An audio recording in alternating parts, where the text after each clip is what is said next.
આજે આપણે ધોરણ 12 ગદ્ય વિભાગમાં પહેલો પાઠ દ ઇતિ એમ તો એની આપણે શરૂઆત કરીએ તો પ્રસ્તુત અંશ જે છે એ ઉપનિષદ જે છે ઉપનિષદમાં એતૈય ઉપનિષદમાંથી લેવામાં આવેલું છે એટલે કે વૈદિક સાહિત્યની અંદર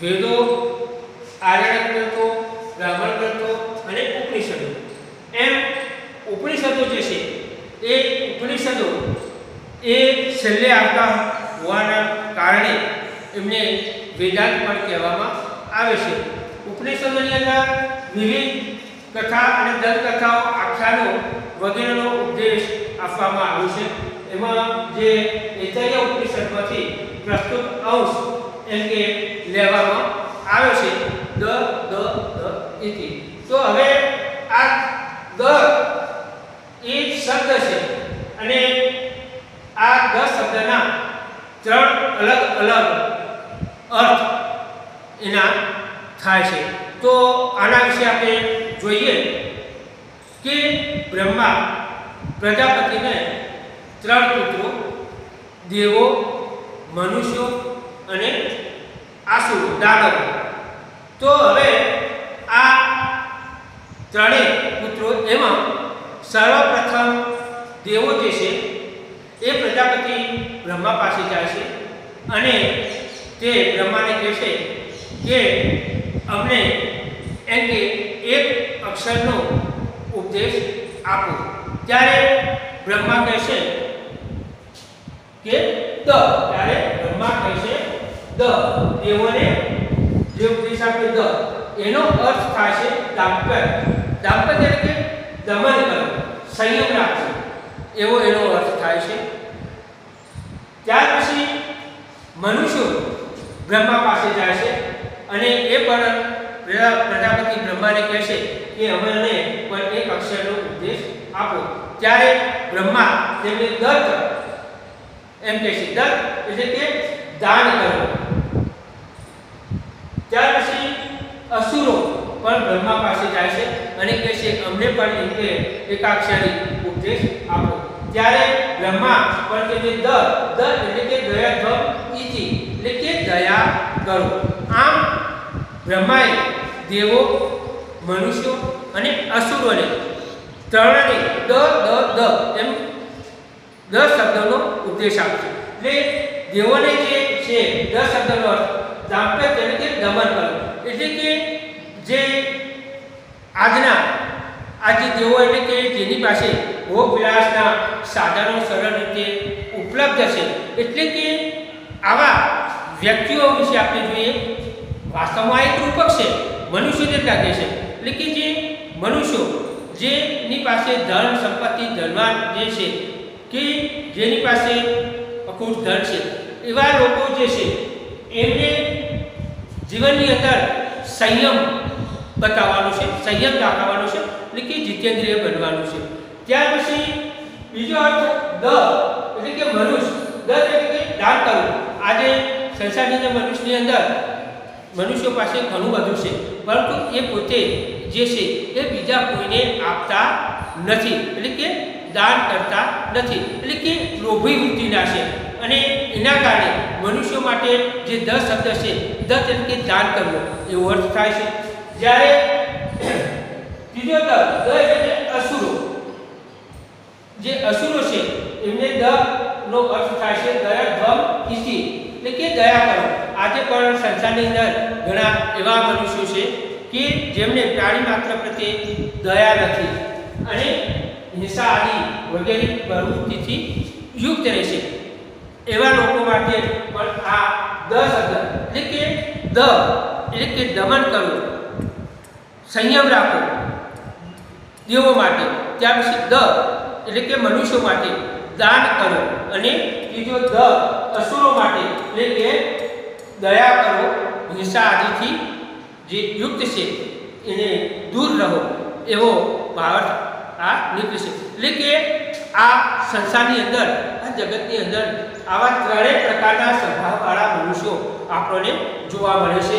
એક દેવોસર, જે કે દાંપત્ય, જેમ કે જેની પાસે અખૂટ ધન સાધન સામગ્રી છે, કે જે લોકો ભોગ વિલાસની અંદર એમ કે લાગેલા છે તેવા.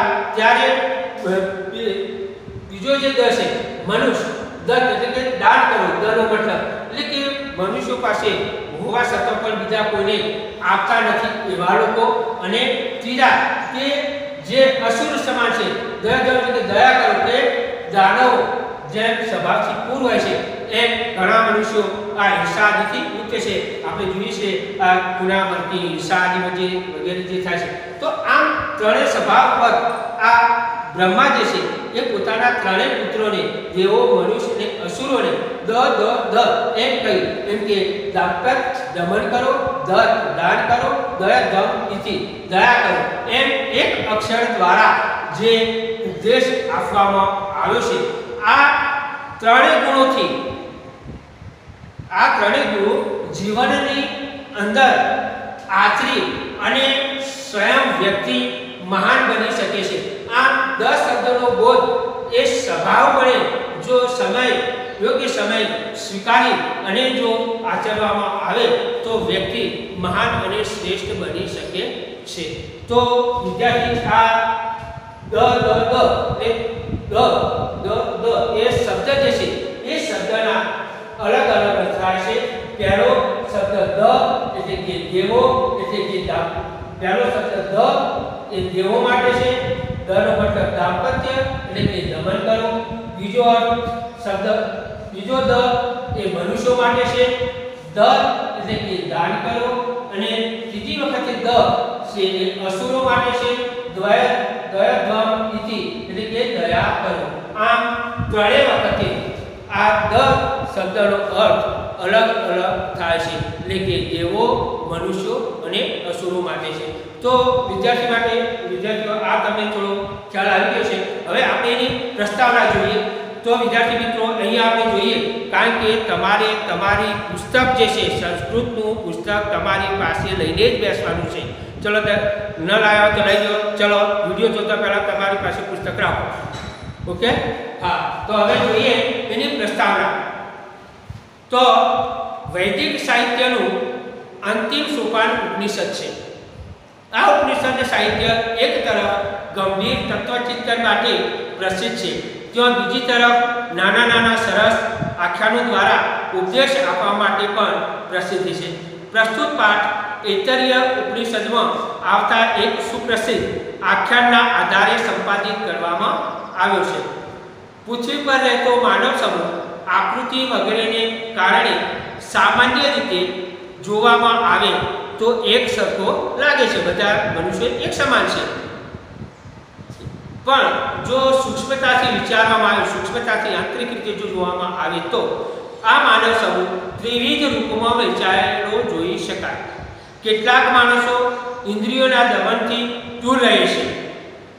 ઇન્દ્રિય જેમ ઈચ્છે તેમ વર્તવા તૈયાર, જેમ ઇન્દ્રિયો કહે તેમ એ કરવા તૈયાર રહે છે. કેટલાક લોકો પોતાની પાસે ઘણી બધી સાધન સામગ્રી હોવા છતાં તેનું દાન કરવામાં કંઈ સમજતા નથી. જ્યારે કેટલાક લોકો દયા વગેરે માનવીય ભાવનાઓનો આદર કરવામાં માનતા નથી. આ પ્રકારના લોકોને પ્રજાના કષ્ટની કે તકલીફની કોઈ પ્રતીતિ હોતી નથી. આ ત્રણેય પ્રકારના માનવ સમૂહ માટે પ્રજાપતિ બ્રહ્માએ જે એક વર્ણનો ઉપદેશ આપ્યો છે તે છે દ. વિશ્વ સાહિત્યમાં કદાચ આટલો નાનો અને વ્યાપક ઉપદેશ જડે એમ નથી. ઉપનિષદમાં ભલે આ ઉપદેશ દેવ, માનવ અને દાનવને લાગુ પાડવામાં આવ્યો હોય, પણ વર્તમાન સંદર્ભ અને વિશ્વમાં વસતા માનવ માત્રને લાગુ પાડવાનો છે. એ પ્રમાણે સમગ્ર માનવ સમાજ જો દમન, દાન અને દયાનો ઉપાસક બની જાય તો ઘણી બધી સમસ્યાઓનું નિરાકરણ આપોઆપ થઈ જાય એમ છે. તો હવે વિદ્યાર્થી મિત્રો આપણે દરેક પુસ્તક કાઢો, બરોબર? પુસ્તક લ્યો, પેજ નંબર 47 જુઓ. હવે આપણે સંસ્કૃત નું વાંચન અને સાથે અનુવાદ અને કોઈ એવો શબ્દ હશે તો આપણે જોઈશું. તો આ તમને ખ્યાલ આવી ગયો. ચલો તારે હવે પુસ્તકો લઈ આવો.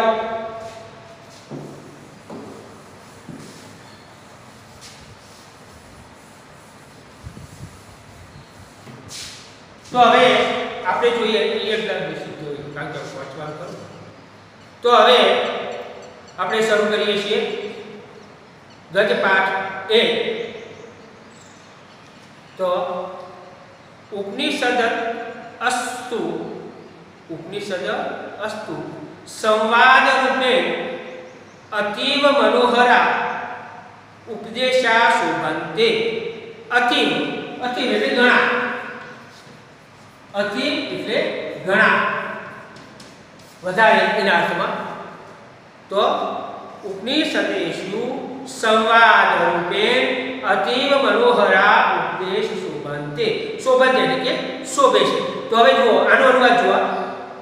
ઉપનિષદેષુ ઉપનિષદમાં સંવાદ રૂપે સંવાદના રૂપમાં અતિ ઘણા મનોહર ઉપદેશો શોભે છે.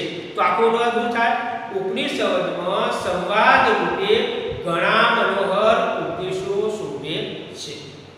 ખ્યાલ આવ્યો? જોઈ લો ફરીથી ખ્યાલ આવ્યો? હા. પુસ્તક જુઓ, શબ્દ નીચે આપેલા છે, કોઈ તમને એવું લાગે તો. ત્યાર પછી બીજું વાક્ય જુઓ. અત્રે એતર્ય ઉપનિષદ, અહીંયા બૃહદારણ્ય ઉપનિષદ એવો અર્થ અહીંયા છે. એતર્ય ઉપનિષદ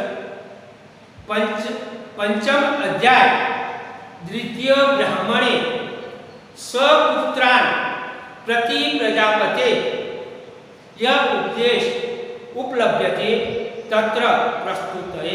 હવે જુઓ, અત્ર અહીં એતર્યા ઉપનિષદ. હવે વિદ્યાર્થી મિત્રો અહીંયા જોજો કે જે જૂના પુસ્તક હશે નવી શરૂઆતમાં ત્યાં એતર્યા ઉપનિષદ લખેલું છે અને નવું જે પુસ્તક છે ત્યાં બ્રહ્મ આરણ્ય શબ્દ એ વાપરવાનો છે. એટલે કે અહીં બ્રહ્મ આરણ્યના પંચમા અધ્યાય એટલે કે 5મા અધ્યાયના દ્વિતીય બ્રાહ્મણે બીજા બ્રાહ્મણ ગ્રંથમાં પ્રજાપતિ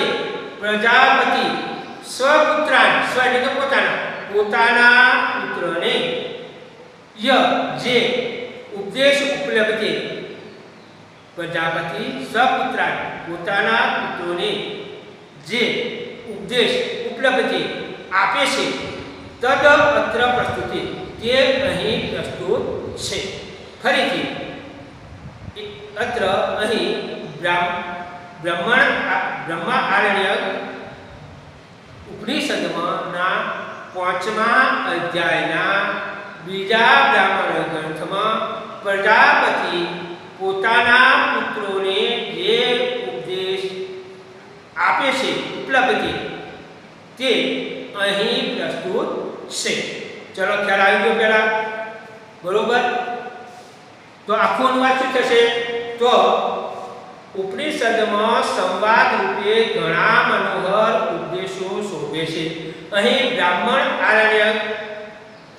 બ્રહ્મ આરણ્ય ઉપનિષદના 5મા અધ્યાયના બીજા બ્રાહ્મણ ગ્રંથમાં પ્રજાપતિ પોતાના પુત્રોને જે ઉપદેશ ઉપલબ્ધ આપે છે અથવા પ્રાપ્ત કરે છે તે અહીં પ્રસ્તુત છે. બરોબર? દરેકને ખ્યાલ આવી ગયો? 10 મિનિટ થાય. ત્યાર પછી તો હવે ફરીથી એક વખત જોઈ લઈએ. ઉપનિષદેષુ સંવાદ રૂપેણ અતિ મનોહરા ઉપદેશા શોભંતે. તત્ર એતર્ય ઉપનિષદ નહીં, તમારા બ્રાહ્મણ બૃહદારણ્ય શબ્દ વાપરવાનો છે. બૃહદારણ્ય 5મ અધ્યાય દ્વિતીય બ્રાહ્મણીય સપુત્રા પ્રતિ પ્રજાપતિ ય ઉપદેશ ઉપલબ્ધિ તત્ર પ્રસ્તુતિ. તો ફરીથી ઉપનિષદોમાં સંવાદ રૂપે અતિ ઘણા મનોહર ઉપદેશો શોભે છે. અહીં બૃહદારણ્ય ઉપનિષદના 5મા અધ્યાયના દ્વિતીય બ્રાહ્મણ ગ્રંથમાં પ્રજાપતિ પોતાના પુત્રોને જે ઉપદેશ આપે છે તત્ર તદ અત્ર પ્રસ્તુતિ તે અહીં